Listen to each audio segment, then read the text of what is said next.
Hey, this is Donnie, and right now I'm making an introduction video, or an introductory video for 6max NL for Poker Savvy.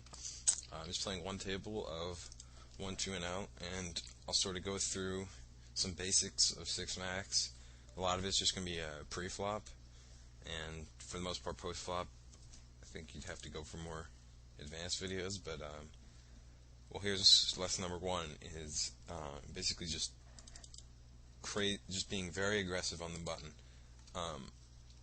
Ace 10 is an easy raise, even with a limper.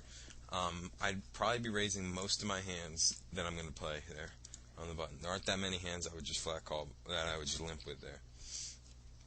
I will fold the Ace 4 if it's folded to me. And basically,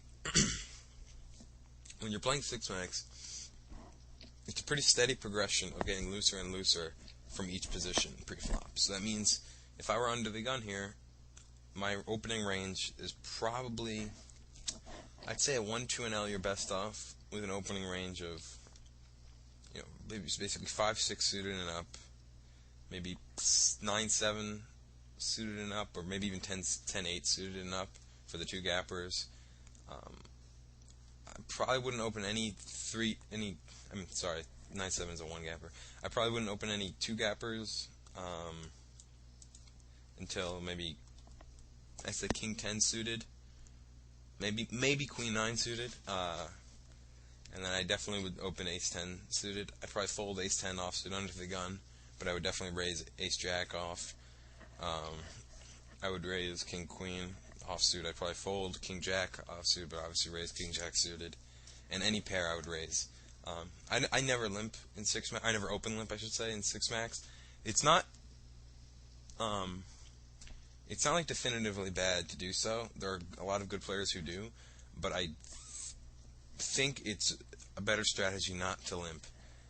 If you look at higher stakes games, there's quite a few players who will agree with me that you shouldn't ever limp, or open limp at least.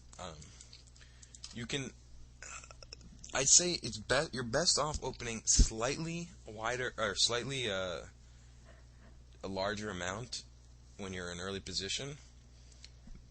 And this is kind of, this isn't like a definitive thing.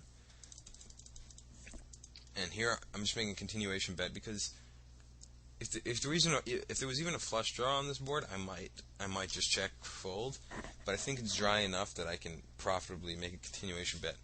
At higher stakes, I would be less likely to make that continuation bet, because I would think this is more likely to happen.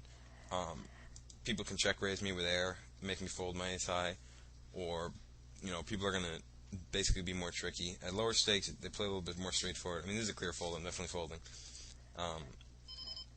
But I'm just pointing out that as you go up in levels, you can't make as many exploitable plays. You have to be, you got to be a bit more honest in some of these situations.